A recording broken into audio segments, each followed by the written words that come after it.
সে আত্মহত্যা সুসাইড করছে। সে এখানের সাথে নিছে। একবার আমারে বলছিল যে ওর আর কি এই বয়ফ্রেন্ড একটা ছিল।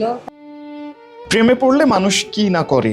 প্রেম কাউকে সাফল্যের চূড়ায় পৌঁছে দেয়, আবার কাউকে পৌঁছে দেয় কাফনের কাপড় পর্যন্ত। ঠিক এমন ভাবেই আরো একটি প্রাণ ঝরে গেল রাজধানীর কলাবাগান ক্রিসেন্ট রোডে অবস্থিত স্বপ্নবিলাস ছাত্রী হোস্টেলে। 31 জুলাই শুক্রবার সকাল 8টায় স্বপ্নবিলাস ছাত্রী হোস্টেলের 102 নম্বর রুম থেকে উদ্ধার করা হয় পিঙ্কি বিশ্বাস নামের এই নার্সিং শিক্ষার্থীর ঝুলন্ত মরদেহ। পুলিশের প্রাথমিক ধারণা অনুযায়ী এটি আত্মহত্যা। মরদেহ উদ্ধারের পাশাপাশি একটি চিরকুটও পেয়েছে পুলিশ। কি লেখা ছিল ওই চিরকুটে সেটা হয়তো অজানাই থেকে যাবে।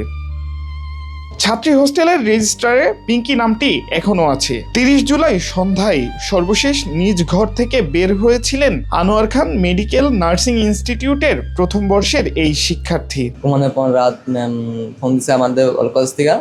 তখন আনুমানিক 4:54 বাজছে। তখন আমরা যখন আসছি, আসার পরে ম্যাম বললো তোমাদের এখানে কিছু হয়েছে, বিষয় কথা বলছে পিঙ্কি বিষয়। আমরা জিজ্ঞাসা করলাম, পরে আমি খুঁজছি, খোঁজার পরে কোনো কিছু পাইনি এরকম বিষয়। পরে যখন থানার থেকে লোক আসছে, পরে আসার পরে আমি থানার শহর নিয়ে ঢুকছি। ঢোকার পরে দেখি যে অবস্থা। পরে আমরা সবাই কার গার্ডিয়ানে বলা হয়েছে সে আত্মহত্যা সুসাইড করছে। সে এখানের সাথে নিছে। আমরা তালা ভাঙে ওই গেটের চিটকানি ভাঙে ভিতরে ঢুকাইছে। পরে লাশ নামানো হয়েছে।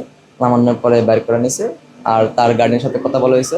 তার গার্ডিয়ানে আসছে, আসার পরে থানা থেকে আমরা ওইখানে চলে গেছি। না ওরকম আমরা কিছু দেখি না। এখানে যাত্রার সময় দুশ্চিন্তা বা কোনো কার সাথে কোনো রাগারাগি বা কার সাথে ঝগড়াটাই ওরকম কিছু ছিল না। সে এখানে কখনো আসে না। আর আমরা তাকে চিনি না, আর কখনো দেখিনি। শুধু কালকে শুনতে পারছি এই বিষয়।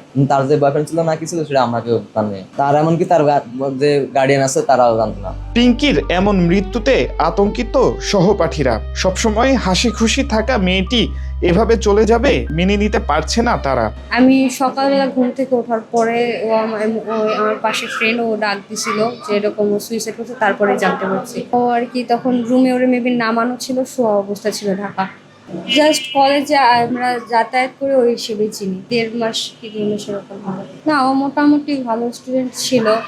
ও জাস্ট আর কি পড়া বলতো, ভালো স্টুডেন্ট ছিল। ও জাস্ট একবার আমারে বলছিল যে ওর আর কি এই বয়ফ্রেন্ড একটা ছিল ফ্যামিলিতে, এতটুকু। সর্বশেষ কালকে কলেজে যাওয়ার সময় কথা হচ্ছিল আর কি হোস্টেল ছাড়া বাসা নেবে। এটা না, ও নর্মালি ছিল। আমাদের সাথে কলেজে গেছে, কলেজে হাসাহাসি খুশি করছে, নর্মাল ছিল।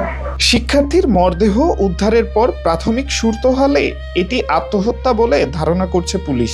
এই সময় একটি চিরকুটও উদ্ধার করা হয়। পিঙ্কির এমন সিদ্ধান্তের পিছনে প্রেম ঘটিত কারণ উল্লেখ করেন কলাবাগান থানার ভারপ্রাপ্ত কর্মকর্তা মোহাম্মদ ফজলে আশিক।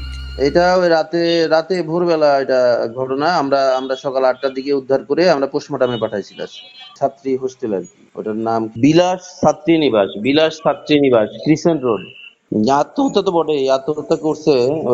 এটা ওই যে প্রেম ঘটিত বিষয় হতে পারে আর কি। প্রেমে পড়লে মানুষ কি না করে, তবে কি প্রেমের সবশেষ পরিণতি মৃত্যু? আর যদি সেটা মিথ্যাই হয়, তাহলে মানুষ কেন বারবার মৃত্যুর পথ বেছে নেয়? আজবার রাজ, বাংলা নিউজ, ঢাকা।